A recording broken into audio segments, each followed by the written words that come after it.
Fernando? Sim. Vamos lá? Vamos. Gravando. Boa noite, meus irmãos. Boa noite. Vamos ficar em pé? Glória a Deus. Vamos traçar sobre nós, então, o sinal da cruz, nos identifica como cristãos, iniciando essa noite de oração. Em nome do Pai, e do Filho, e do Espírito Santo. Amém. Eu gostaria que você pegasse a sua Bíblia na mão e abrisse comigo na Epístola de São Paulo aos Hebreus, no capítulo 1. Hebreus, capítulo 1. –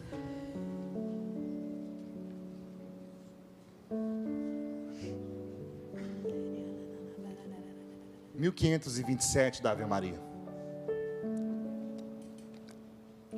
Amém? A palavra de Deus diz assim: muitas vezes e de diversos modos, outrora falou Deus aos nossos pais pelos profetas. Ultimamente Ele nos falou por meio do seu Filho, que constituiu herdeiro universal, pelo qual criou todas as coisas. Esplendor da glória de Deus e imagem do seu ser, sustenta o universo com o poder da sua palavra. Depois de ter realizado a purificação dos pecados, está sentado à direita da majestade no mais alto dos céus, tão superior aos anjos, quanto excede o deles o nome que herdou. Aleluia, glória a Deus. Coloque a palavra de Deus na cadeira, feche os teus olhos, levante um pouco os teus braços e adore aquele que está sentado à direita da majestade, herdeiro universal, aquele que sustenta o universo com o poder da sua palavra. Jesus, o Filho de Deus, a imagem visível do Deus invisível. Nós te adoramos, Cristo Jesus. Recebe a adoração no início desta noite de oração. Nós viemos diante da tua presença, Senhor, diante de ti, tu que és nosso sumo e eterno sacerdote, nosso mediador, nosso Senhor. Nós estamos diante de ti e te adoramos nessa noite. Eu te louvarei, Senhor, de todo o meu coração, com toda a minha alma. Comece a dizer isso: eu quero te louvar, Jesus, eu quero te bendizer, Jesus. Solte a sua voz e comece a adorá-lo, na beleza da sua santidade. Exalte o nome de Jesus nessa noite. Levante os teus braços o mais alto que você puder, como uma criança que pede colo essa noite. Declare o seu amor, a sua adoração. A igreja te adora, Jesus. Nós nos unimos ao Santo Padre, o Papa, nós nos unimos aos bispos, nos unimos aos sacerdotes, a todas as almas consagradas. Nós nos unimos, Senhor, a todas as famílias, a todos os irmãos que te adoram. Nós nos unimos, Senhor, a todos os irmãos das mais diversas confissões cristãs que adoram o Senhor nessa noite. Nós nos unimos a toda a Eucaristia celebrada, a todo o incenso que sobe da terra aos céus para te adorar. Nós te adoramos, Senhor. Nossas mãos se levantam, porque és digno, Jesus. És digno, Jesus. Digno, digno és. Vamos cantar. Eu te louvarei de todo o coração, com toda a minha alma. Solta a sua voz. Eu te louvarei, Senhor, De todo o coração, de todo o coração, com toda a minha alma. com toda a minha alma. Eu te louvarei. Eu te louvarei, Senhor, Teu santo nome, teu santo nome, para sempre bendirei. para sempre bendirei. Vamos soltar a nossa voz. Eu te adorarei, te louvarei. Eu te louvarei, Senhor, de todo o coração, Toda a minha alma. com toda a minha alma. Eu te louvarei. Eu te louvarei, Senhor, teu santo nome, para sempre bendirei. Em presença. Adoremos. Eu te louvarei, Senhor, de todo o coração, com toda a minha alma, com toda a minha alma. Eu te louvarei, Senhor, teu santo nome, teu santo nome, para sempre bendirei. Vamos aplaudir o nome de Jesus com força. Para sempre Com força. bendirei. Obrigado, Jesus. Obrigado, Jesus. Bendito seja Deus. Bendito. Agora que nós saudamos e adoramos o Senhor, eu quero convidar você a se voltar à pessoa que está na sua direita e na sua esquerda, desejando a paz, dizendo: olha, que seja uma noite de bênção, de graça, de unção, de poder de Deus sobre a sua vida. Isso.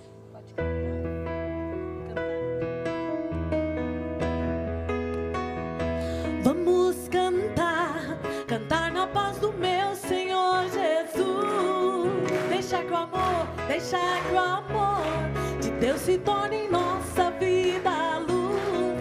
É tão bom estar aqui, juntos louvando ao Senhor, soltar a nossa voz e assim exaltar o Deus de amor. Oh, oh, oh, vamos louvar,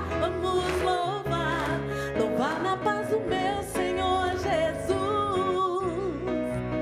Deixa que o amor de Deus se torne em nossa vida a luz. É tão bom estar aqui, juntos louvando ao Senhor, soltar a nossa voz e assim exaltar o Deus de amor. Oh, oh, oh. Laia, laia, laia, laia, laia, laia, laia, laia, laia, laia, laia, laia, laia, laia.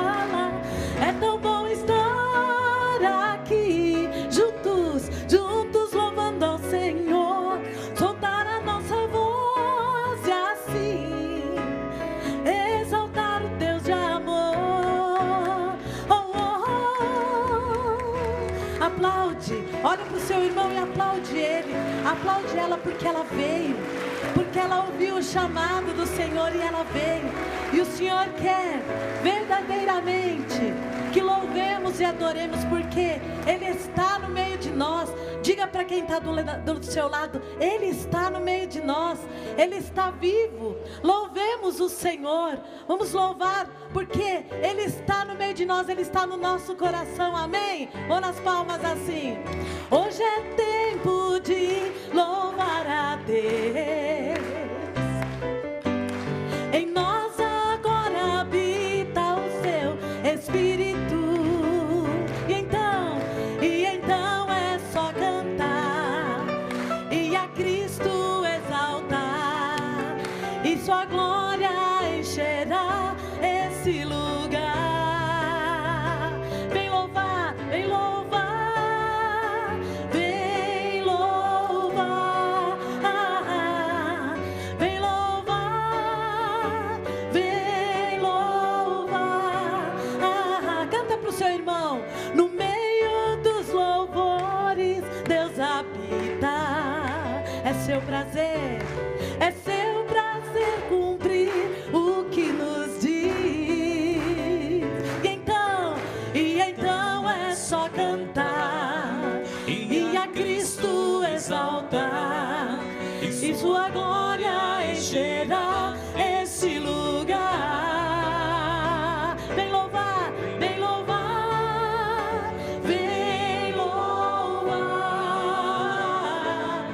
vem louvar, vem louvar. Glória a Deus, glória a Deus, glória a Deus, glória a Deus, glória a Deus, glória a Deus. Fica com seus braços bem no alto e vai glorificando ao Senhor, Ele que está vivo, presente no meio de nós. Não olha nada, mas só vê aquele que Ele ama, que deu tudo por nós, por cada um de nós. Vai glorificando o Senhor. Nós te louvamos, Senhor, te glorificamos, Senhor, porque estás vivo, presente, e estás aqui, estás no meio de nós. E queres derramar sobre nós uma chuva de bênção, de graça e de misericórdia nesta noite. O Senhor quer derramar amor sobre nós. O Senhor quer que sejamos misericordiosos. Você quer receber toda essa bênção do Senhor, uma chuva de bênção, uma chuva de graça, uma chuva de misericórdia. Ergue bem os seus braços assim e vai cantando essa música e pedindo, chuva de bênçãos derramar do céu, chuva de bênçãos derramar, Senhor, mais uma vez, chuva de bênçãos derramar do céu, derrama, Senhor, chuva de bênçãos derramar, Senhor, faz chover no deserto do meu coração. Coloca a mão no seu coração e pede, faz chover, chuva de misericórdia, faz chover no deserto do meu coração. Faz chover, Senhor, faz chover, chuva de misericórdia, chuva de bênçãos derramar do céu, chuva de bênçãos, chuva de bênçãos derramar, Senhor. E é nesse coração que está do seu lado que o Senhor quer derramar uma chuva de misericórdia. Coloca sua mão no ombro do seu irmão e pede mesmo que esse coração se encha da misericórdia do Senhor. Um coração misericordioso, um coração que está cheio de Deus. É esse coração, o coração da misericórdia. Que o Senhor possa abundantemente encher os nossos corações nesta noite, que é para que Ele não possa ninguém ver as nossas faltas, mas que o Senhor possa ver o nosso coração cheio, repleto de amor, de misericórdia. O nosso coração misericordioso. Pede uma chuva de bênção, de graça para o seu irmão que está aqui, que veio. Que toda a graça seja derramada sobre ele. Um coração misericordioso. É o que nós te pedimos, Senhor, nesta noite, Senhor. Chuva de bênçãos derramar do céu, derrama, Senhor, chuva de bênçãos derramar, Senhor, faz chover no deserto do teu coração, faz chover, Senhor, faz chover, chuva de misericórdia, com força, vai chover no deserto do teu coração. Faz, Senhor, faz chover, chuva de misericórdia, chuva de bênçãos derramar do céu, chuva de bênçãos derramar, Senhor.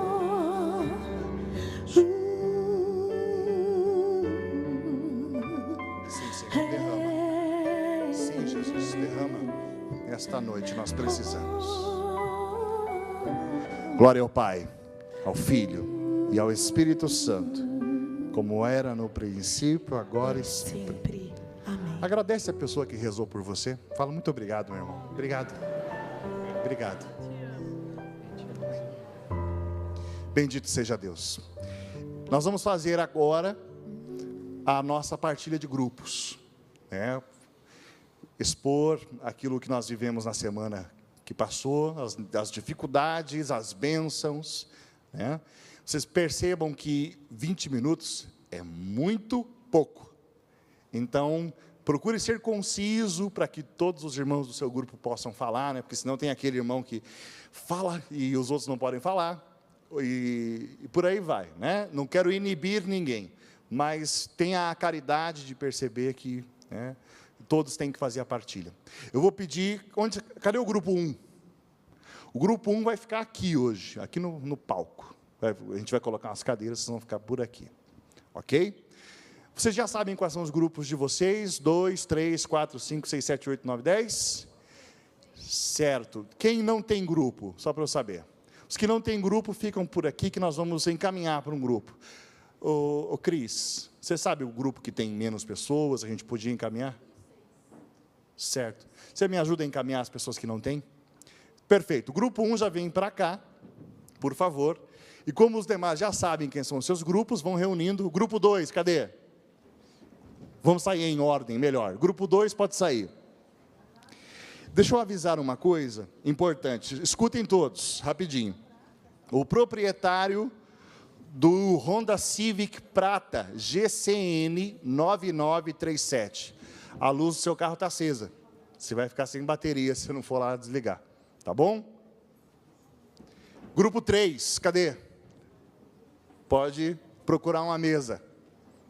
Para lá fora. Grupo 4. Os irmãos que estão sem grupo, procura a Cris aqui. Levanta a tua mão, Cris. Aqui. Vem aqui falar com a Cris, que ela já encaminha. Grupo 4 já saiu? Cadê o grupo 4? Estão saindo. Grupo 5. Procura uma mesa lá, grupo 5. 6. 7. Cadê o grupo 7? Uma mesa lá fora, irmãos. 8. Uma mesa lá fora. 9. Cadê o grupo 9? Está lá. E o 10? Glória a Deus. Isso. Lá, todos lá fora, procurando uma mesa, porque lá tem um ambientezinho melhor, dá para sentar, um olhar para o outro, bonitinho. Isso, vamos mover essa roda para lá.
Poxa, tá enrolado. Hein?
Som.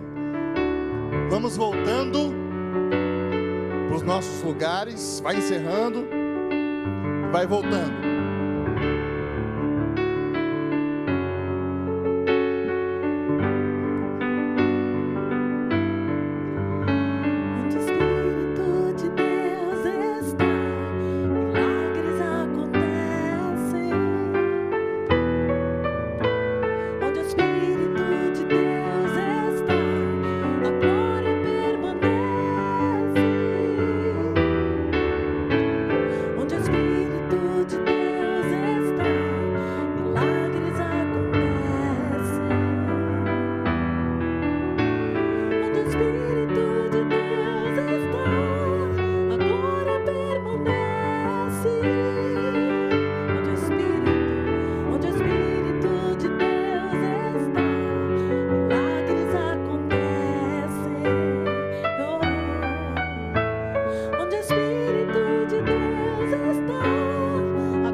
Onde o Espírito de Deus está, milagres acontecem.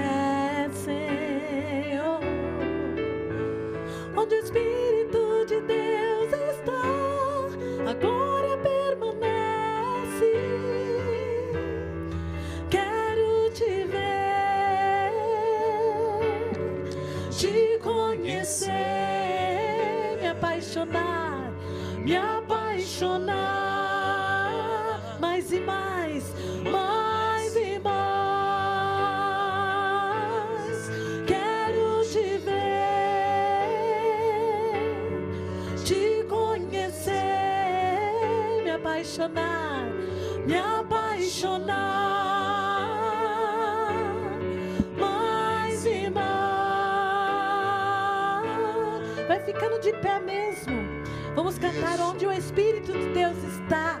Milagres acontecem. Fala para quem está do seu lado. Onde o Espírito de Deus está, milagres acontecem. Onde o Espírito de Deus está, a glória permanece. A glória permanece. Vamos cantar isso assim, nas palmas assim, ó. Onde o Espírito de Deus está, milagres acontecem. Onde o Espírito de Deus está, a glória permanece. Mais uma vez. Onde o Espírito de Deus está, milagres acontecem. Onde o Espírito de Deus está, a glória permanece. Quero te ver, quero te ver, te conhecer, me apaixonar, me apaixonar. Mais e mais, mais e mais. Quero te ver, te conhecer, me apaixonar, me apaixonar. Mais e mais, mais e mais. Onde o Espírito de Deus está, milagres acontecem. Onde o Espírito de Deus está, a glória permanece. Onde o Espírito de Deus está, milagres acontecem. Onde o Espírito de Deus está, a glória permanece.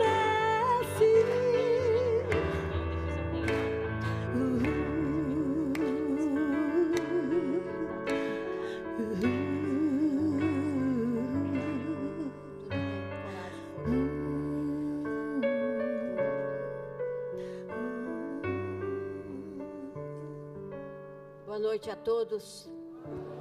Que bom.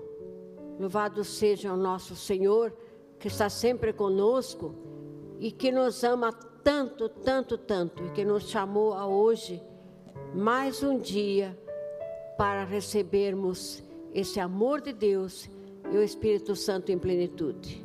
Aleluia.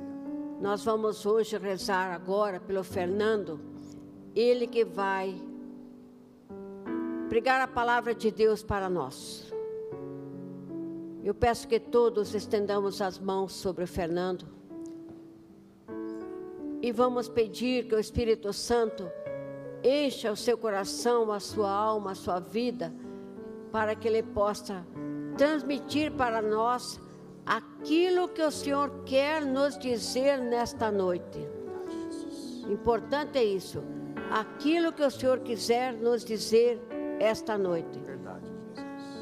Que Ele fale em nome do Senhor, pelo seu Espírito Santo, para que Ele nos diga qual é a nossa missão, qual é o nosso comportamento, qual é esse amor de Deus para todos nós, e o que hoje devemos levar para casa, para que nós aprendamos cada vez mais. Senhor Jesus Cristo, nós te pedimos, enche esse teu servo Fernando com o Espírito de Deus, para que ele possa conduzir todos nós para ouvirmos a tua palavra, Senhor, a tua palavra que é verdade, que é luz, que é vida, a tua palavra que enche nosso coração, para que cada vez mais aprendamos a viver na plenitude do amor de Deus, na plenitude do seu Espírito Santo. Aleluia. Vem, Espírito Santo, sobre esse teu servo, plenifica no amor, abre o seu coração, coloca fogo na sua língua. Aleluia, Jesus. Coloca fogo em todo o seu interior. Amém. Para que ele possa transmitir a nós essa palavra divina, que é você, nosso Senhor e nosso Deus.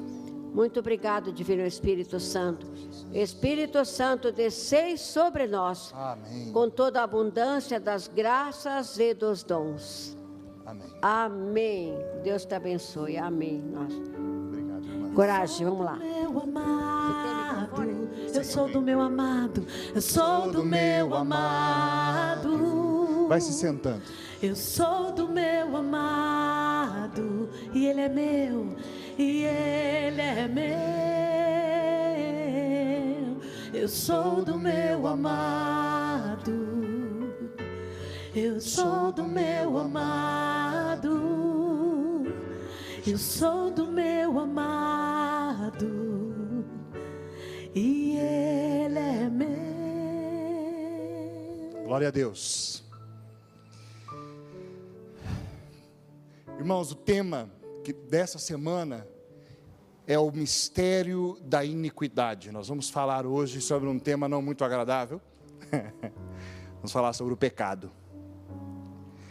E eu quero pedir ao Espírito Santo, porque só Ele pode fazer isso. Eu quero pedir um fruto dessa pregação. Que se gere no nosso coração necessidade da salvação de Jesus. Que a gente perceba a necessidade, que a nossa alma hoje grite pela salvação de Jesus. Esse é o fruto. E uma jaculatória, uma oração para você ir repetindo no seu interior, enquanto essa pregação é desenvolvida. Senhor Jesus, salva-me. Salva-me. Sou teu, salva-me. Repita comigo. Senhor Jesus, eu sou teu, salva-me. Amém? Glória a Deus. Queridos irmãos, nós estamos então no terceiro encontro do Seminário de Vida no Espírito Santo, na Associação do Senhor Jesus. O nosso irmão Reinaldo Bezerra, ele nos ajudou a compreender a necessidade de clamar incessantemente o Espírito Santo. Ele nos ensinou que Jesus é o único que possui o Espírito Santo em toda a sua plenitude, porque Jesus é um com ele.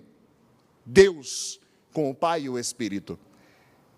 Nós recebemos o Espírito Santo pelo batismo, pela confirmação e pelos demais sacramentos. O Espírito, ele se dá a nós em plenitude, mas a nossa capacidade é limitada.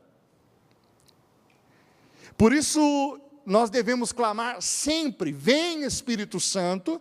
Por quê? Porque ele nunca se dá a nós de forma esgotada. Você nunca vai esgotar: não preciso mais, porque agora já deu.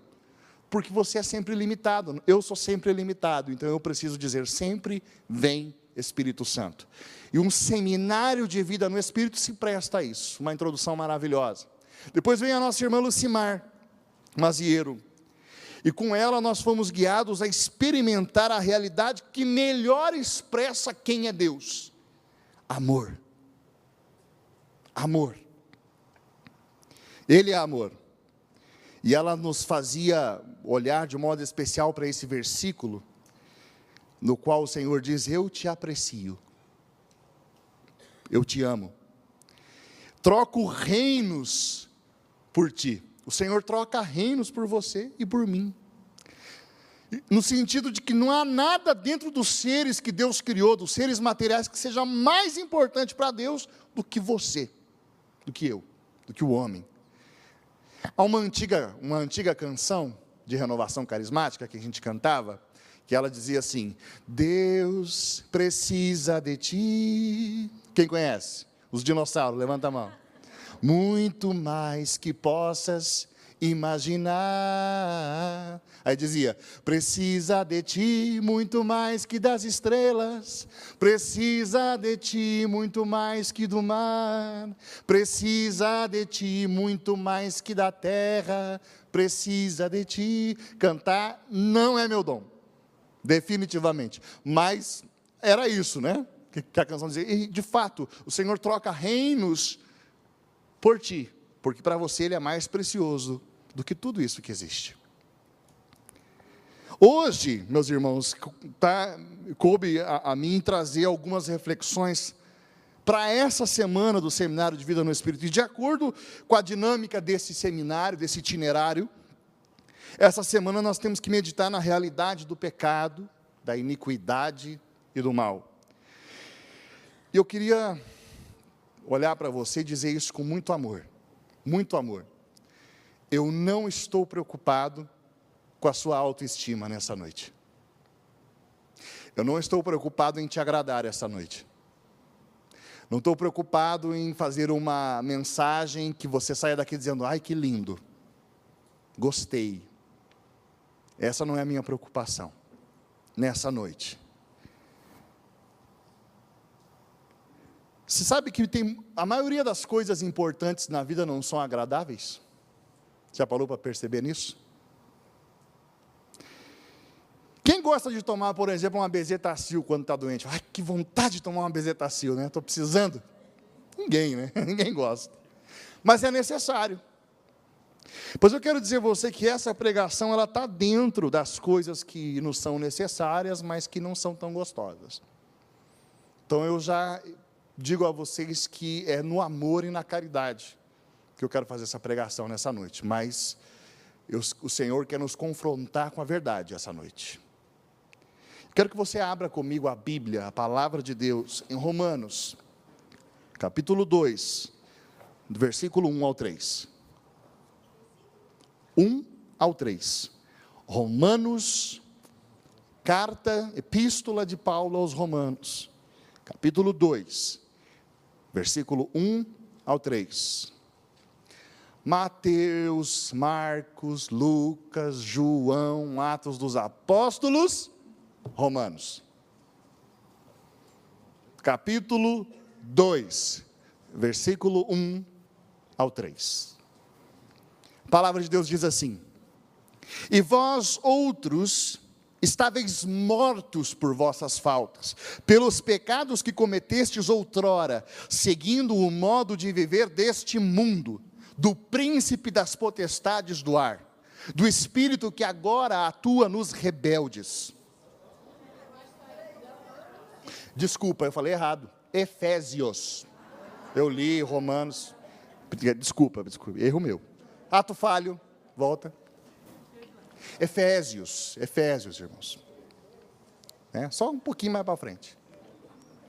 Ok? De novo. Efésios 2, 1 ao 3. Eu li uma coisa e falei outra. Vamos de novo. Amém? E vós outros estáveis mortos por vossas faltas, pelos pecados que cometestes outrora, seguindo o modo de viver deste mundo, do príncipe das potestades do ar, do espírito que agora atua nos rebeldes. Também todos nós éramos deste número, quando outrora vivíamos nos desejos carnais, fazendo a vontade da carne e da concupiscência. Éramos como os outros, por natureza, verdadeiros objetos da ira. A notícia mais maravilhosa do cristianismo é a notícia da redenção. Jesus operou uma poderosa salvação. O sacerdote Zacarias, esposo de Isabel, em Lucas capítulo 1, 68 e 69, ele vai dizer assim: bendito seja o Senhor, Deus de Israel, porque visitou e resgatou seu povo, suscitou um poderoso Salvador na casa de Davi, o seu servo. O apóstolo Paulo vai dizer que essa notícia, esta boa notícia, evangelho, é uma força vinda de Deus para a salvação daquele que crê. O que é essa notícia? Força de Deus para aquele que crê. Mas sabe qual é o nosso problema nas últimas décadas? É que esse anúncio, um poderoso Salvador, ele nunca foi tão insignificante e sem sentido como nos dias de hoje. Uma das frases mais sem sentido do cristianismo atual é: você precisa aceitar Jesus como seu Salvador. Sabe por quê? Porque o homem de hoje, ele não tem mais a mínima noção do que essa salvação oferecida por Jesus Cristo oferece. Ele não tem a mínima noção da necessidade que ele tem da salvação operada por Jesus. Mas me desculpa, a minha intenção não é pregar para os homens lá fora. Essa palavra é para você essa noite. E eu queria dizer para você, é possível que a maioria de nós aqui nesta noite não tenha a mais mínima noção da necessidade da salvação que Jesus operou. Para nós aqui.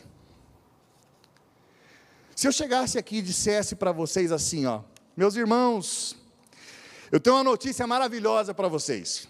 Cada um dos que aqui estão vai receber no final um cheque com R$1 milhão. Aí sim, meu amigo, aí sim você iria experimentar a alegria da salvação.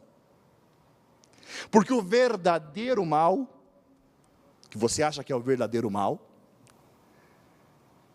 que está te atingindo hoje, que é essa incapacidade de pagar as contas, que é esse sonho de adquirir alguns bens e serviços, tudo isso ia se tornar real. Esse anúncio ia fazer você chorar aqui, de alegria. Esse anúncio ia fazer você começar a ligar para as pessoas mais próximas, você ia querer organizar uma festa, porque antes você se sentia escravo, tinha um monte de coisa que você não conseguia fazer, e agora você se sente livre. Agora, a salvação em Jesus Cristo, de que realmente ela te serve? Que diferença real, concreta, ela vai fazer na sua vida? É bem provável que nesse momento você esteja se justificando no seu interior enquanto me ouve. Esteja dizendo assim, não, pera, Fernando, não é bem assim. Eu amo Jesus. Ele é tudo para mim. A salvação que Ele operou é importante para mim. Então eu queria te pedir desculpa, de novo. Não fica bravo comigo. Se eu não estiver dizendo a verdade aqui, você pode rejeitar o que eu vou dizer, sem medo algum. Agora, se o que eu falar aqui agora é verdade, e você rejeitar, aí é entre você e o Senhor. Então, eu bem sei que muitos podem estar dizendo no seu interior, não é bem assim, eu amo Jesus, Ele é tudo para mim, a salvação é importante para mim, mas me permita derrubar você hoje do cavalo. Eu vou fazer as seguintes perguntas para você. Quantas vezes, até hoje, na sua vida cristã, você já ouviu dizer, alguém já falou para você, que Jesus te salvou e te salva? Te perdoou e te perdoa? Quantas vezes você já ouviu? Até hoje. Quantas vezes você já ouviu dizer que Deus te ama, te amou e te ama, e entregou o melhor do que era seu filho, por amor a você? Quantas vezes até hoje na sua vida cristã? Muito bem. Em face disso, diante disso, por que você é tão insatisfeito com a sua própria vida? Insatisfeito com o seu casamento? Insatisfeito com os seus filhos? Por que você é tão mendigo dos afetos dos outros? Dos prazeres desse mundo? Tão fragilizado quando não te olharam do jeito que você queria? Porque falaram assim, não falaram assado. E por aí vai. Por que você é tão frágil diante dos sofrimentos da vida? Diante de uma enfermidade? Por que você é tão revoltado diante da morte de alguém que você amava?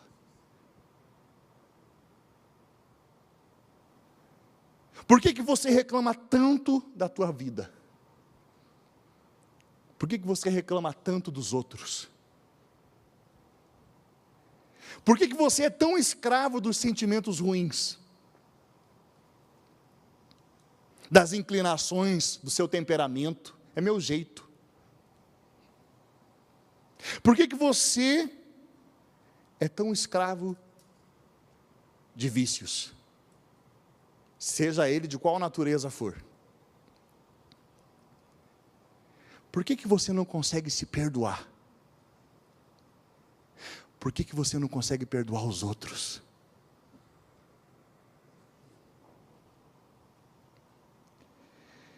Por que você não tem por que você tem uma lista de pessoas das quais você foge como o diabo foge da cruz? Você não tem relacionamento, você cortou. Por que você não consegue sorrir? Está sempre cansado, sempre desanimado, sempre... Como é que você está? Como é que está, irmão? Mais ou menos. Sempre mais ou menos. Por que você não é realmente feliz? Irmão, diante dessas perguntas, eu peço desculpa se eu não acredito, de fato, que a salvação de Jesus significa alguma coisa na vida da maioria dos irmãos. A Bíblia, ela nos conta histórias de muitos homens e mulheres para os quais o anúncio realmente teve algum significado, alguma relevância. Eu vou pegar algumas frases de uma dessas pessoas da Bíblia. Saulo, de Tarso, que se tornou Paulo, apóstolo de Jesus Cristo. Quero contar para vocês o que esse anúncio fez na vida desse homem chamado Saulo. Atos, não precisa ir abrindo, que eu vou citar muito texto bíblico agora, mas você anota para você ler depois. Atos dos Apóstolos, capítulo 22, versículo 3 ao 16, ele diz assim: eu sou judeu, eu nasci em Tarso da Sicília, mas criei-me nessa cidade, Instruí-me aos pés de Gamaliel em toda a observância da lei de nossos pais, partidário, entusiasta da causa de Deus, como todos vós também o sois no dia de hoje. Eu persegui de morte essa doutrina, prendendo e metendo em cárceres homens e mulheres. O sumo sacerdote e todo o conselho dos anciãos me são testemunhas. E foi deles que também recebi cartas para os irmãos de Damasco, para onde me dirigi com o fim de prender os que lá se achassem, e trazê-los a Jerusalém, para que fossem castigados. Olha o que ele conta. Ora, estando eu a caminho, aproximando-me de Damasco, pelo meio-dia, de repente me cercou uma forte luz do céu. Caí por terra e ouvi uma voz que me dizia: Saulo, Saulo, por que me persegues? Eu repliquei: quem és tu, Senhor? A voz me disse: eu sou Jesus de Nazaré, a quem tu persegues. Os meus companheiros viram a luz, mas não ouviram a voz de quem falava. Então eu disse: Senhor, que devo fazer? E o Senhor me respondeu: levanta-te, vai a Damasco, e lá te será dito tudo o que deves fazer.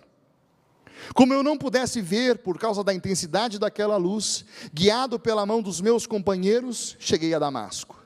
Um certo Ananias, homem piedoso e observador da lei, muito bem conceituado entre todos os judeus daquela cidade, veio ter comigo e disse-me: olha que lindo, irmão Saulo, recobra a tua vista.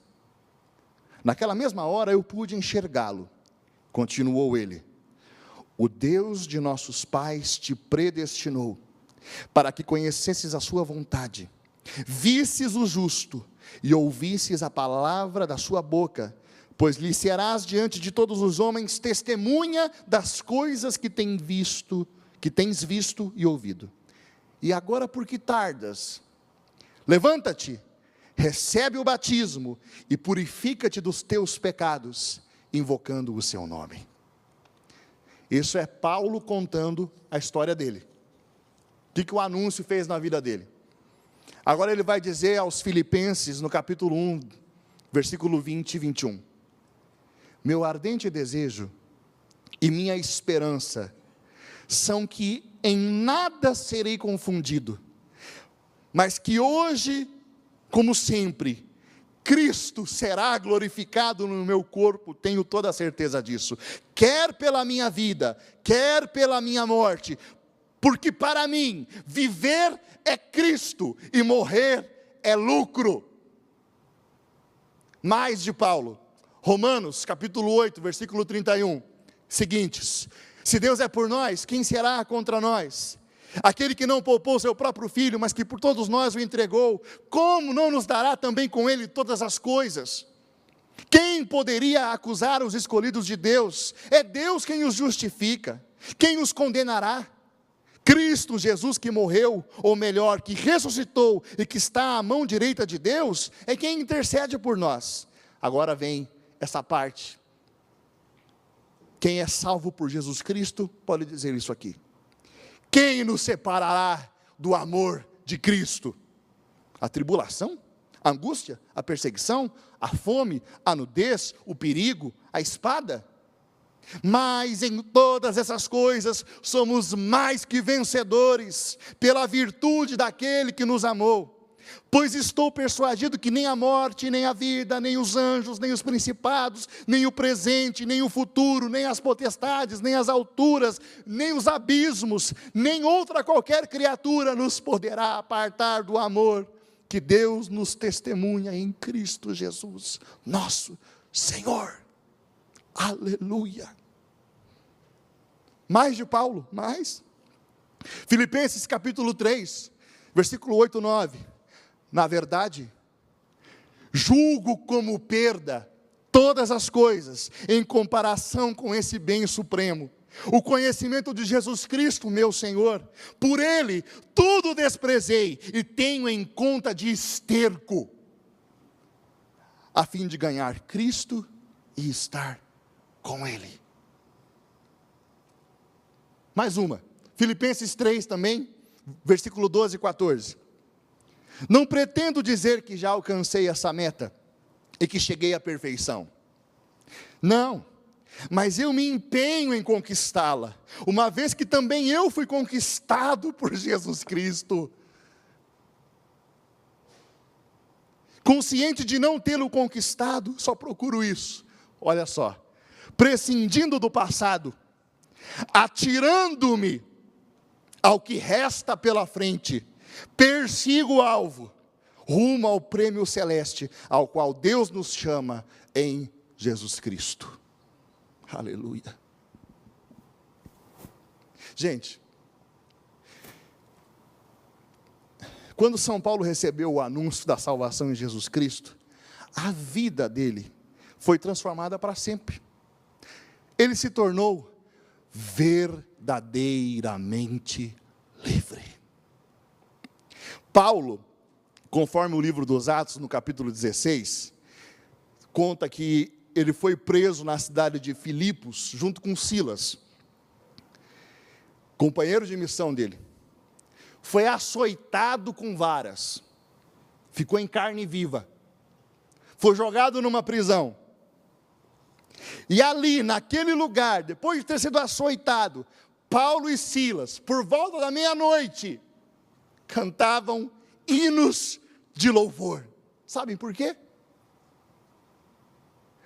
Porque mesmo açoitados, com os pés presos a um cepo, Paulo e Silas eram verdadeiramente livres. Livres. Livres. Agora, por que será que o anúncio fez isso com Paulo, com Silas e com tantos outros, e não faz a mesma coisa conosco? Por que é que nós não somos verdadeiramente livres de fato? De fato livres. Por que é que o anúncio da salvação em Jesus Cristo soou ainda mais poderoso? Por que será que o anúncio de um cheque de R$1 milhão soa muito mais poderoso para nós do que o anúncio da salvação de Jesus Cristo?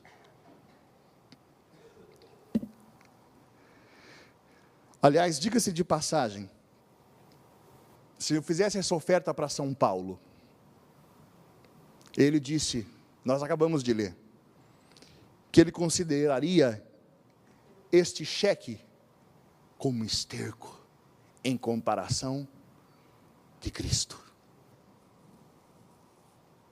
Em comparação de Cristo. A resposta para isso, irmãos, está na consciência profunda, presta atenção nisso.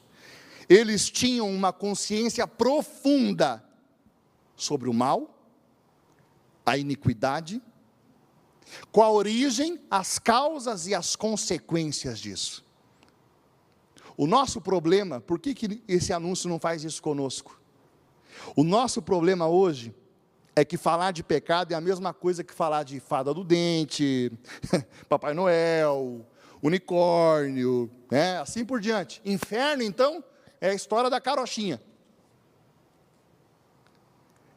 É um tema simplesmente ridículo para o homem de hoje. Diante do tema do pecado, queridos, há 3 posturas, 3, nas quais o homem de hoje se encaixa. Procura aí, então, aonde dessas 3 você acha que você entra mais. Alguma delas vai te acertar, tenho certeza, me acerta. Tá? Porque o ouvido mais perto da minha boca é o meu. Ok? Eu não tenho hipocrisia, não.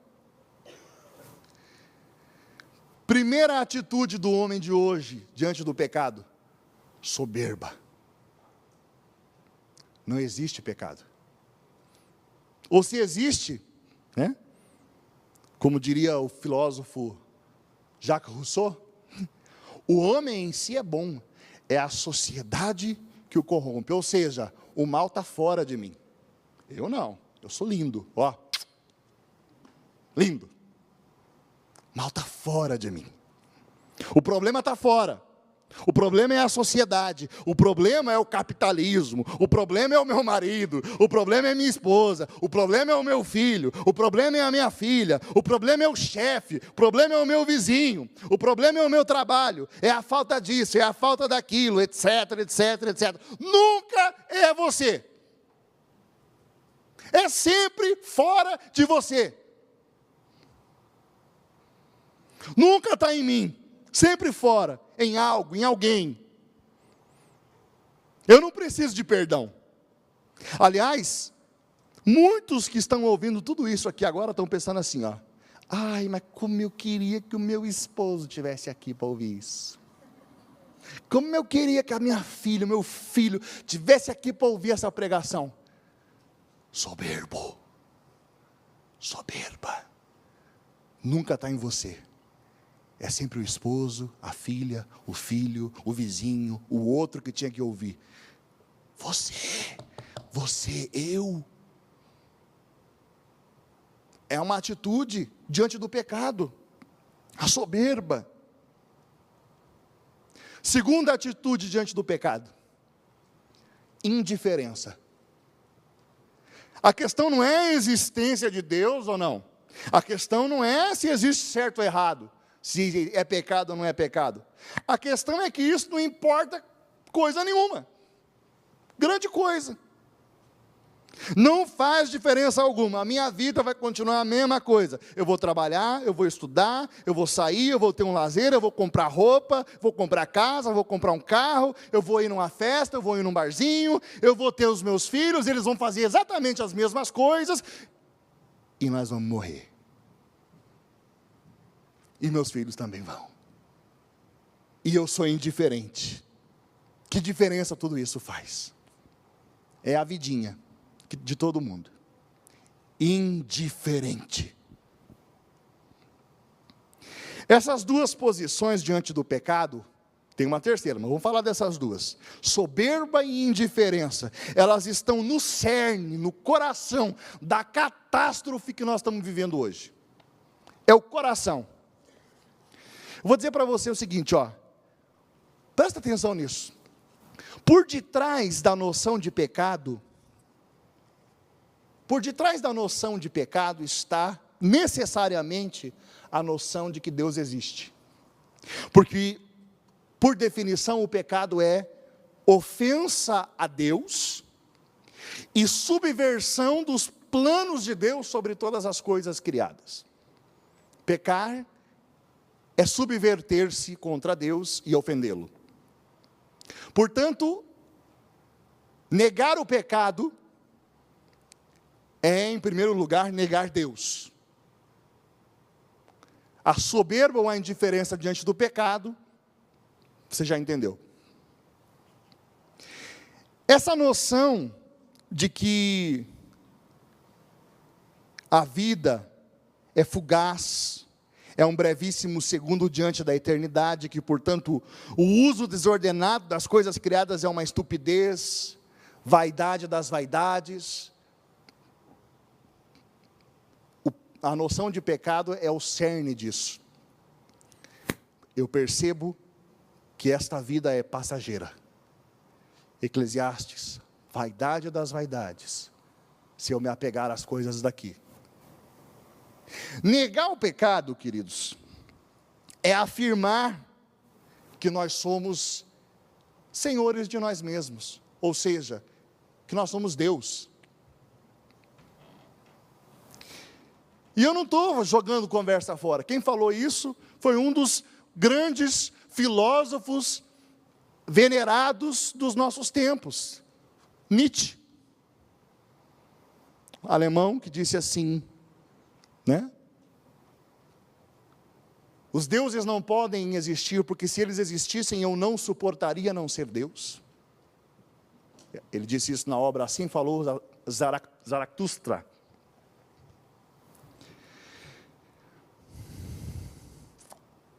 Um homem que está acima do bem e do mal. Não existe pecado. A negação do pecado torna essa vida material o fim último. Portanto, não há nada além da matéria. Portanto, aproveita o que tem. Carpe diem.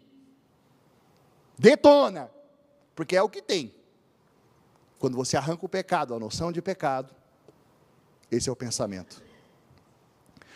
Só que aí tem um problema diante disso tudo. Porque o mistério da iniquidade e do mal é algo que simplesmente é inegável. Ele fica se esfregando na sua cara. Na cara do homem de hoje. Então, o que o homem de hoje faz? Ele nega a realidade do pecado e apresenta causas e consequências que são meramente materiais para poder entender o problema do mal. E aí ele começa a oferecer algumas salvações, soluções materiais, alguns messias, os messianismos do materialismo, que vai resolver o problema do mundo. Vou citar 2 para vocês. Karl Marx vai dizer que o mal do mundo é o domínio dos meios de produção, os capitalistas, e a salvação do mundo é a revolução, e a luta de classes para gerar uma sociedade onde os meios de produção vão pertencer a todo mundo. Imanente. Outro camarada que vocês conhecem, Hitler, Adolf Hitler. Ele dizia que a salvação do mundo era a raça ariana. Um povo perfeito, sem defeitos. O mal do mundo era todos os demais. Que deveriam ser submetidos a eles. E alguns povos, os judeus, tinham que morrer, simplesmente. Ser exterminados. Qual tem sido o resultado da negação do pecado na história moderna? Nos 2 casos que eu citei, qual foi a consequência de negar o mal, a origem do mal no pecado? Eu vou dizer para você qual foi a consequência. Guerra, genocídio, ditadura, por aí vai. O pensamento de hoje, passou esses messianismos. O que o homem faz agora? O pensamento contemporâneo agora, ele já superou essa fase de ficar procurando o mal na matéria. E de ficar procurando salvação na matéria. Agora, simplesmente, eles afirmam que a vida não tem sentido nenhum. Diante de um caixão, todo idealismo marxista, nazista e qualquer outro messianismo materialista, não passa de vento, de pó, de vaidade das vaidades. Aí, com base nisso que eu estou falando, surge a terceira postura que o homem tem diante do pecado. Desesperança. Não há salvação para mim. Não tem jeito para os meus filhos. Não há salvação para o meu casamento. Está tudo perdido. Essa vida não tem sentido nenhum. Desesperança, irmãos, é o pecado contra o Espírito Santo. É quando você diz, nem Deus pode me salvar. Quando você se fecha a possibilidade de ser salvo. Desesperança é o pecado contra o Espírito. É o único pecado que não tem perdão, porque ele não se deixa perdoar. É por causa dessas 3 atitudes diante do pecado, meus irmãos, que o anúncio da salvação em Jesus não faz o mínimo sentido para o homem de hoje. E aí, qual é a solução que o cristianismo de hoje, o atual, não o da Bíblia, não o dos mártires, o dos santos, não, esse cristianismozinho de hoje, qual é a solução que o cristianismo atual achou? Despertar o homem para a realidade do pecado? Não.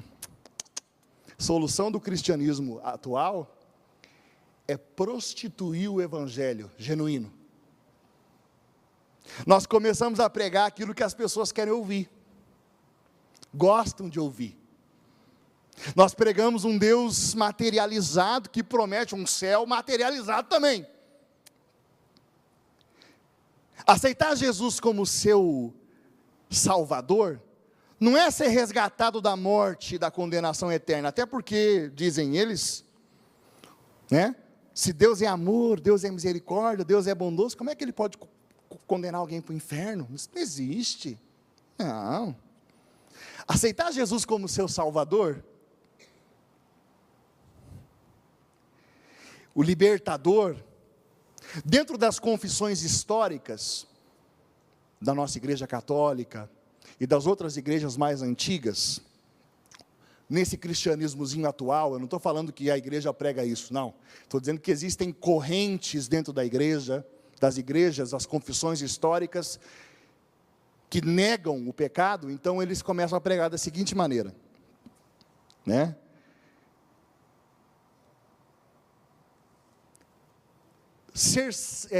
Ter Jesus como Salvador, como libertador, é engajar-se na construção do céu aqui na terra.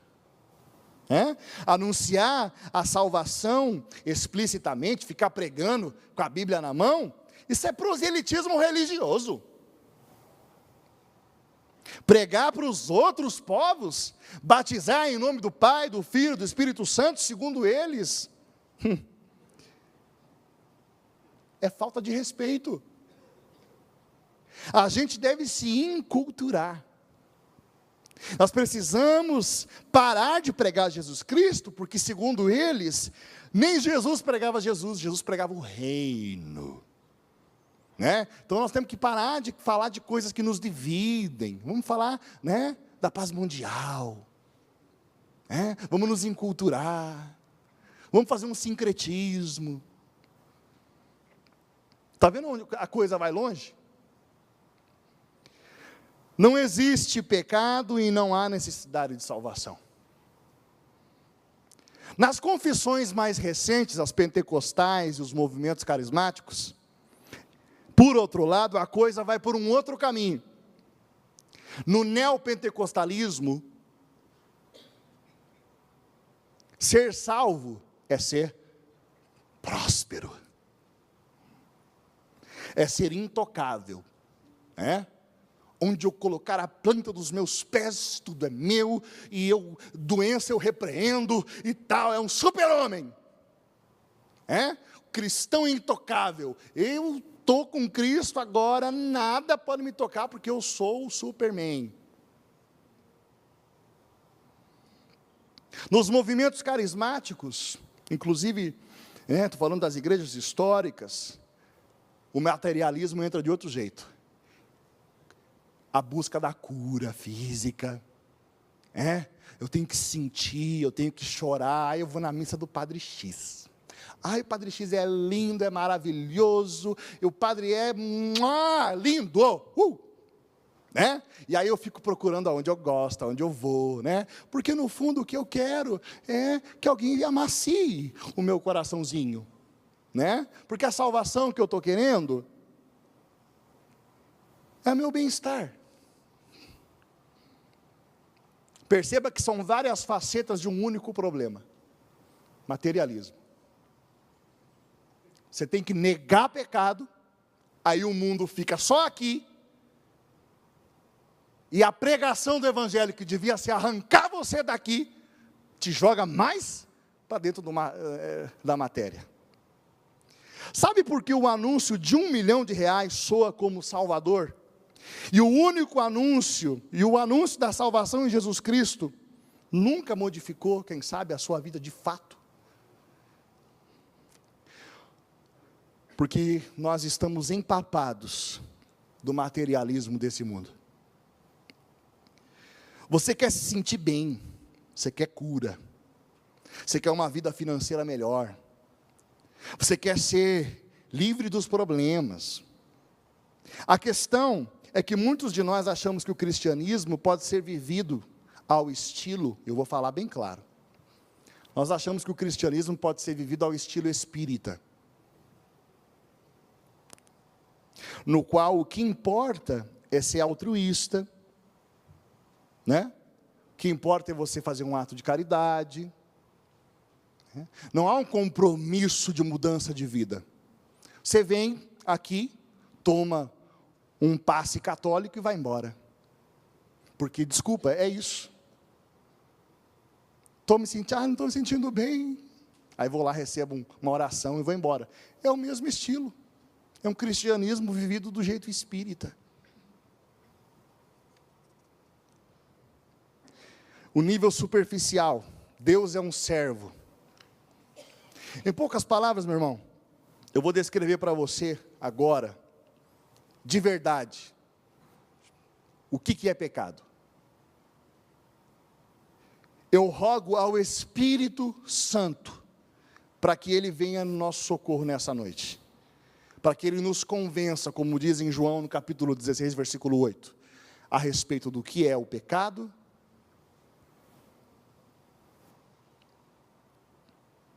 a justiça e o juízo. Só o Espírito Santo pode fazer isso. Vamos lá. Deus criou o ser humano em justiça e verdadeira santidade. Imagem e semelhança do seu Filho.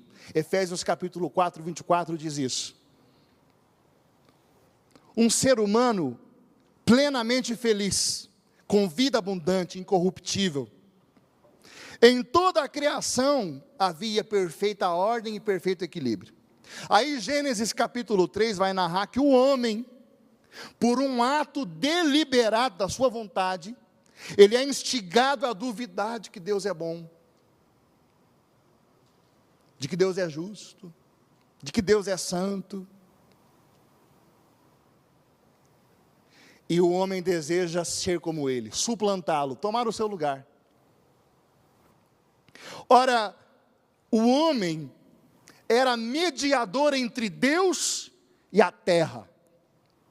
E ao entrar o homem em inimizade com Deus, toda a terra foi ferida. E Romanos capítulo 8, versículo 22 diz que a criação geme como em dores de parto. Toda a terra foi ferida pelo pecado.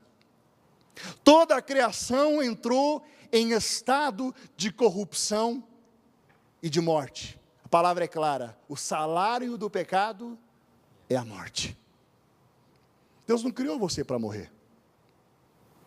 Nada daquilo que existe foi feito para a morte.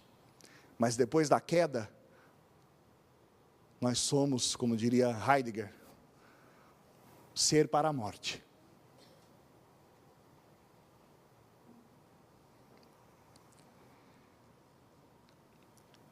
Pesa sobre toda a criação, a partir desse momento, a justiça de Deus.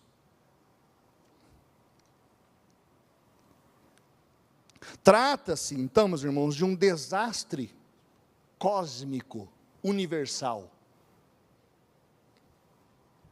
Um Deus, se é bom, justo, é um Deus que não se cala diante do ímpio.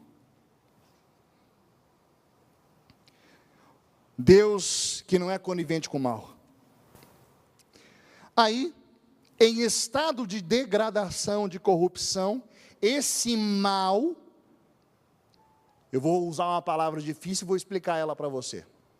Esse mal, de ordem ontológica, se torna também um mal de ordem moral. Vou explicar o que é isso. A raiz da morte, da enfermidade, dos desastres naturais, ontos no grego significa ser.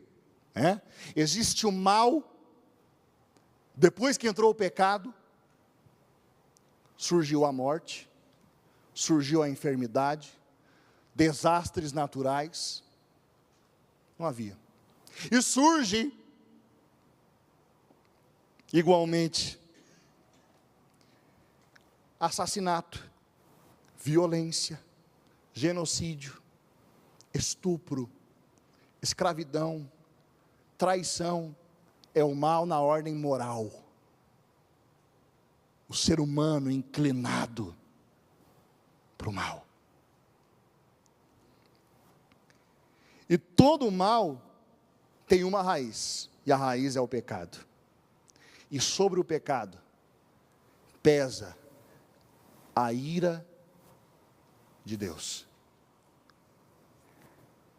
Para que você não ache que eu esteja falando bobeira, a palavra de Deus é clara. Romanos capítulo 1, versículo 18, diz assim: a ira de Deus se manifesta do alto do céu contra todo tipo de impiedade dos homens, que pela injustiça aprisionam a verdade. Algumas questões que você precisa entender. Primeira coisa que você precisa entender: Deus é santo.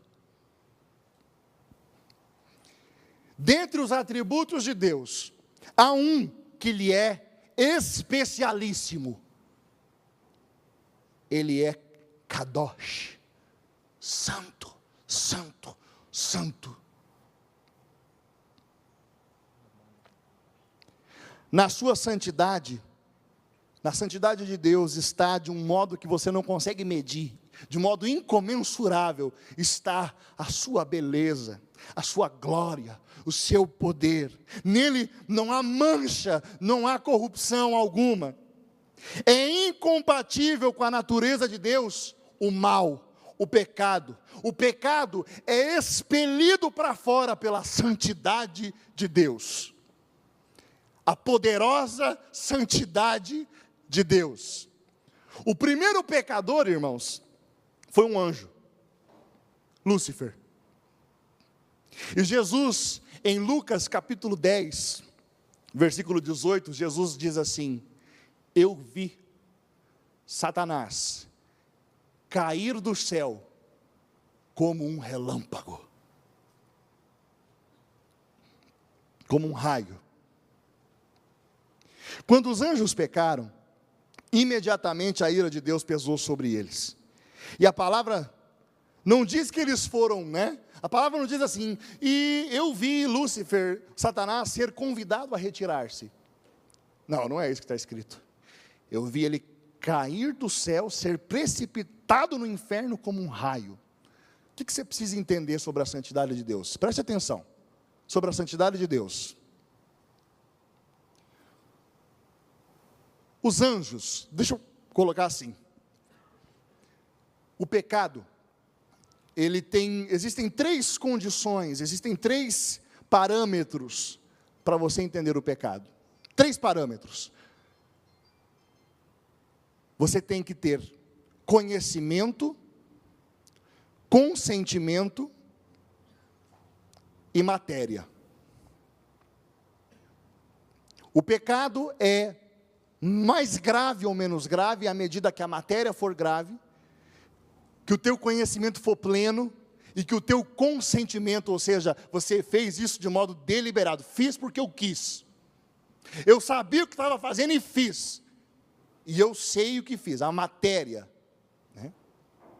Nos anjos, os anjos têm inteligência angélica. É por isso que quando eles fazem algo, é uma decisão eterna. Ele não titubeia, ele sabe o que ele está fazendo. Por isso, algumas pessoas, será que Lúcifer não vai se arrepender um dia? Não. Ele sabe o que fez e tomou uma decisão eterna. Se rebeliou. E porque ele tinha pleno conhecimento, pleno consentimento, e foi uma matéria grave, rebelião contra Deus, ele caiu do céu como um raio. Agora, o ser humano não é assim. Nosso conhecimento é curto, nosso consentimento, porque nós conhecemos pouco, também é, de certa forma, limitado.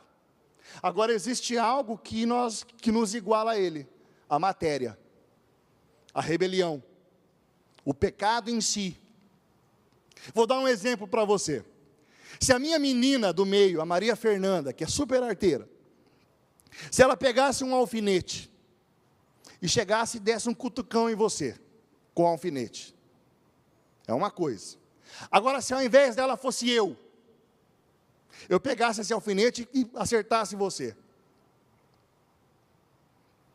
provavelmente você ia perdoar a Maria Fernanda. Você ia olhar para ela, ai, mas aí você ia ver que ela dava risada. Ah, que menina, né? Mas se sou eu, você ia ficar, qual é a sua? Verdade ou não? Porque eu tenho pleno conhecimento, pleno consentimento, eu sei o que eu estou fazendo. Ela, mais ou menos, está brincando. Mas, preste atenção, objetivamente falando, tanto a minha ação, quanto a ação dela, provocaram a mesma dor. Sim ou não?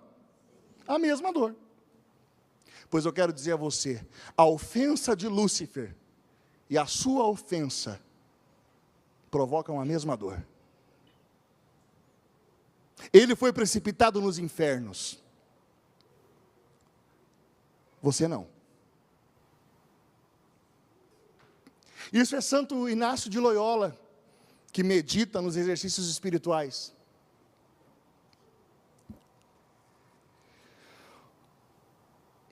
Há coisas que você faz que provavelmente Deus abomina. Talvez você tenha provocado a ira de Deus. Reflita. Deus ama ou abomina o modo como você se veste? Deus ama ou abomina o jeito que você trata com a sua família? O modo que você trata seus vizinhos? O modo como você se comporta no trabalho? Deus ama ou abomina as coisas que você assiste? As coisas que você escuta? Deus ama ou abomina as conversas que você tem com seus amigos? Deus ama ou abomina as páginas de internet que você visita? Deus ama ou abomina os lugares que você frequenta, irmão? Deus é santo, Deus não compactua com o mal. Pare nesse momento e pensa se você não tem atraído a ira sobre a sua vida.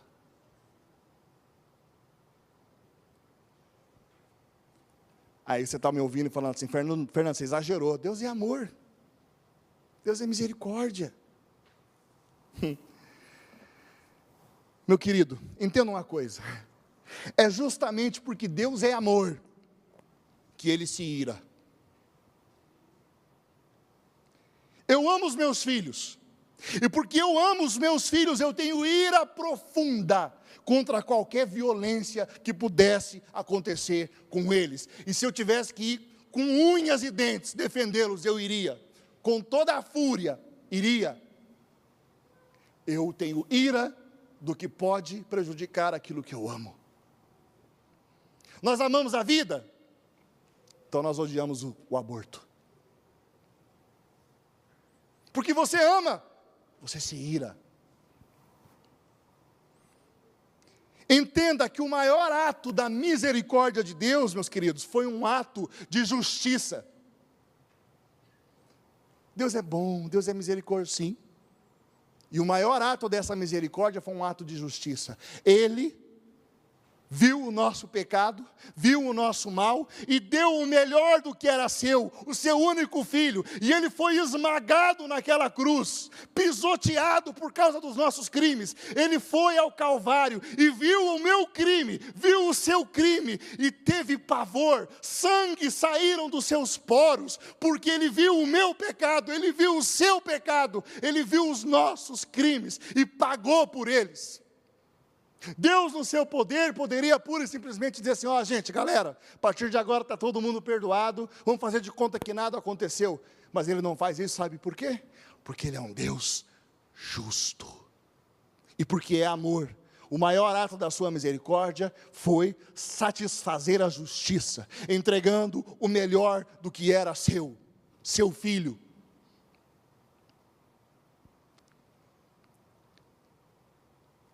Por último, Deus condena o pecado, mas ama o pecador. Eu quero dizer para você que esta frase, ela não é errada, não. Mas ela não é precisa, ela é meio imprecisa. dar uma corrigida nessa frase para você e nós vamos terminar assim, hoje. O pecado, antes de ser um ato, ele é um estado. Estar em pecado. Ele me coloca em inimizade com Deus, que é santo. Quando eu cometo um ato que desagrada a Deus, eu entro em estado de pecado. Portanto, o pecador é aquele que está em estado de pecado, inimizade com Deus. Ao invés de você ouvir essa frase que não está na Bíblia, eu vou te dizer o que está na Bíblia. Vou citar para você, para terminar, alguns versículos. Diz assim, ó. Salmo 10, versículo 5, diz assim: o Senhor prova o justo, mas o ímpio e aquele que ama a injustiça, a sua alma odeia. Salmo 5, versículo 5. Os arrogantes não são aceitos na tua presença, odeias todos os que praticam o mal. Hebreus, capítulo 1, versículo 8 e 9. Ó Deus, o teu trono subsiste pelos séculos dos séculos. Cetro de equidade é o cetro do teu reino. Amaste a justiça e odiaste a iniquidade. Por isso, Deus, o teu Deus te ungiu com óleo de alegria, mais do que os teus companheiros. João, capítulo 3, 36. Aquele que crê no Filho tem a vida eterna, mas aquele que não crê no Filho não verá a vida, mas a ira de Deus sobre ele permanece. Provérbios, capítulo 6, versículo 16.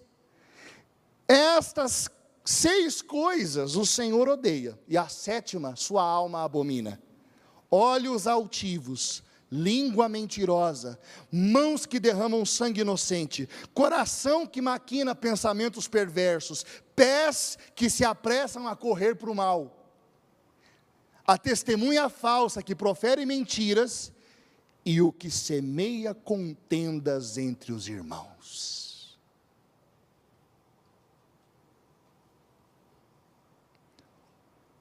Efésios capítulo 2, versículo 3, todos nós também antes andávamos nos desejos da nossa carne, fazendo a vontade da carne, dos pensamentos, e éramos por natureza filhos da ira. Irmãos, esse estado de inimizade vai depender da matéria do pecado, do consentimento, do conhecimento, enfim. Eu vou terminar assim. Não conheço sua vida.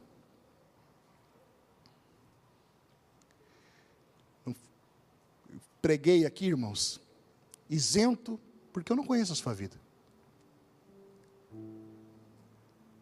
Mas a palavra de Deus diz: Senhor, tu me sondas, tu me conheces, sabes quando me deito, quando me levanto, de longe vês os meus pensamentos. É prazeroso fazer uma pregação dessa? Nem um pouco. Nem um pouco. Quero dizer para você o seguinte: eu, Fernando, por mais ou menos uns 4 anos da minha vida, não, 3 anos da minha vida mais ou menos, eu estava na igreja, pregava, eu corri o Brasil, fui pregar fora do Brasil, e a minha vida era podre, podre, podre, podre, podre, podre, podre. Mas Deus me amou tanto, que expôs cada um dos meus pecados, e me amassou, me pisou, e eu tive que ser reconstruído. Ainda estou na reconstrução, mas Ele tem me reconstruído.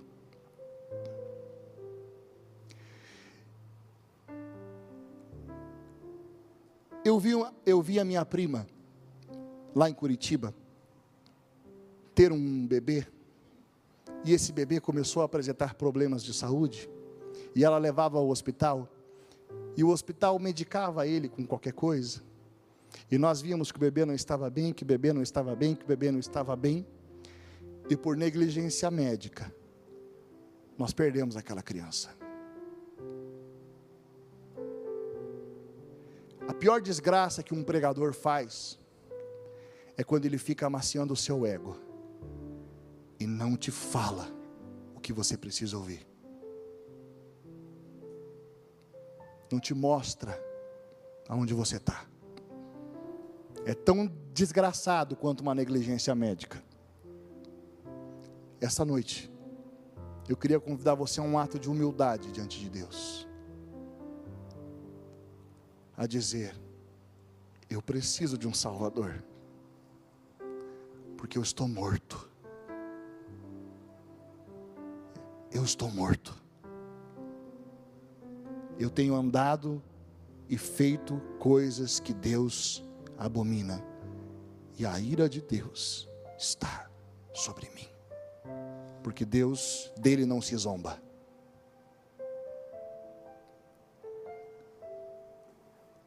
Mas o seu coração está perto do coração contrito. Tu salvas aquele de espírito arrependido, diz o Salmo. Eu queria convidar você ao arrependimento. Eu fui esmagado pelo Senhor. E a palavra do Senhor diz em Oséias: vinde, voltemos ao Senhor. Ele nos despedaçou, Ele nos sarará. Eu queria convidar você a ficar de pé e a cantar essa canção que você conhece. Renova-me, Jesus. Tudo que há no meu coração precisa ser mudado.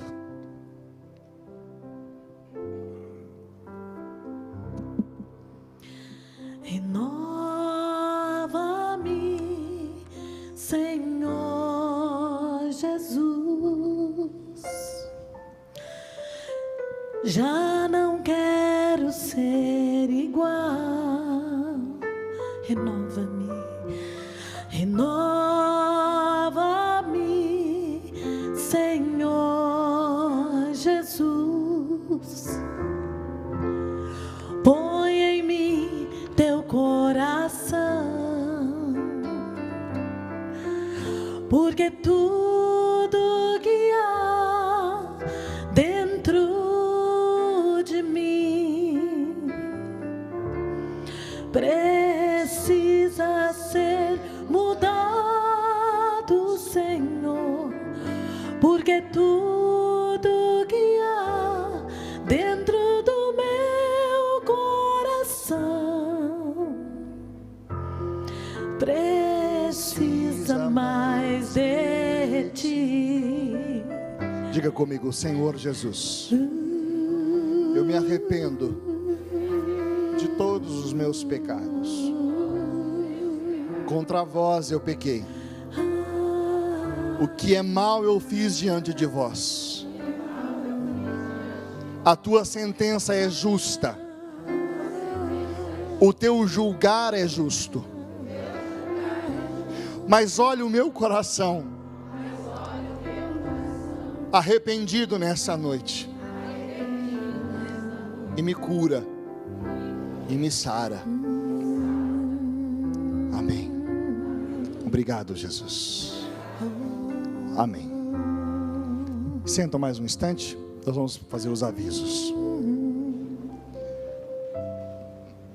Essa pregação, você vai receber ela na íntegra, para você meditá-la ao longo dessa semana. Na íntegra, do texto inteiro, você vai ter. Você vai receber também textos bíblicos. Gênesis capítulo 3, a primeira carta de São João, né? Quem não estiver recebendo nada por e-mail, pode vir aqui no computador e a Bárbara vai passando para vocês. Vocês vão receber isso e eu me comprometo que vocês vão receber na terça de manhã. Né? Pode passar, Bárbara. Pode passar para outro. Isso. Há uns números do Catecismo da Igreja Católica interessantes sobre esse tema, do 385 ao 421. Há muito mais, mas eu separei esses, porque é interessante para o seu estudo. Quem não tem Catecismo da Igreja Católica, eu convido você a passar na nossa livraria e adquirir, fazer esse investimento em você, na sua salvação. E eu quero colocar essas duas perguntas para você refletir ao longo dessa semana. Que barreiras eu tenho colocado entre eu e Deus para experimentar o amor que Ele tem? E a segunda, como é que eu posso começar a ser mais fiel ao amor dEle por mim? Quais são as barreiras e o que eu tenho que fazer para mover? Esta semana, eu queria pedir especialmente a vocês o seguinte: essa semana é uma semana para que nós busquemos o sacramento da reconciliação.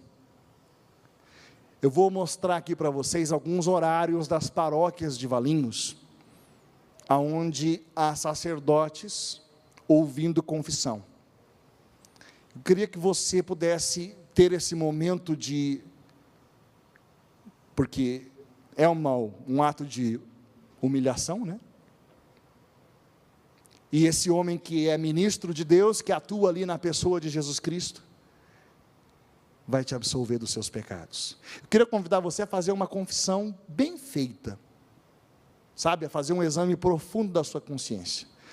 Passa os slides. Na paróquia São Sebastião, confissão nas terças-feiras das 2 às 4, nas quartas e sábados das 9 às 11. E tem o telefone da paróquia para você ligar lá e marcar um horário. Não posso nenhum desses horários. Liga lá, que graças a Deus esses padres gostam de ser padres. Eles atendem, são maravilhosos. Vamos adiante. Na paróquia Santana tem nas quartas-feiras, tem que ligar lá para agendar. Não pode chegar chegando, tá bom? Outra, na São José de Anchieta, nas terças-feiras das 2 às 4 e nas quintas das 6h30 às 9, na São José de Anchieta. Liga lá também, confirma. Nossa Senhora das Graças, aqui pertinho da gente. Terças e quartas-feiras, das 2 às 5.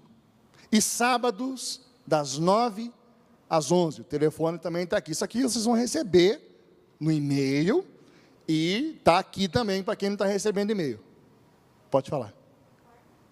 Quarta e quinta, está errado então. A gente muda. Na Nossa Senhora das Graças é quarta e quinta, não terça. Na São Cristóvão é só com agendamento. Mas liga lá que o padre vai atender. Adiante. É isso. Aí tem em Campinas, né? É muito fácil. Você vai ali na paróquia Santo Antônio, é fácil confissão. Você vai lá na Matriz, é fácil se confessar. Mas é uma semana propícia para você fazer isso. Meditar a palavra de Deus, orar e buscar o sacramento da reconciliação. Leitura orante da palavra, o diário espiritual, anotar, a dezeninha do seu terço e a Eucaristia. Amém? Amém. Vamos ficar em pé.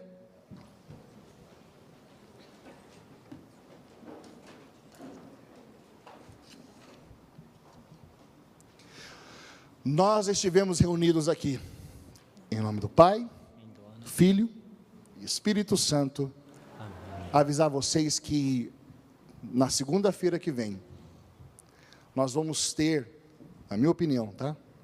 Um dos melhores pregadores do Brasil pregando aqui. Um homem ungidíssimo vai vir pregar para nós sobre a salvação em Jesus. Vai ser bênção. Então aquece os tambores do seu coração. Porque, né, parece que o Fernando veio e macetou. Não, mas vai vir alguém que vai dar uma animada, né? Tá bom? Não sai daqui sem dar no mínimo uns 100 abraços nos irmãos. Anima ele aí, fala, irmão, não desanima não, Deus é amor. Glória a Deus.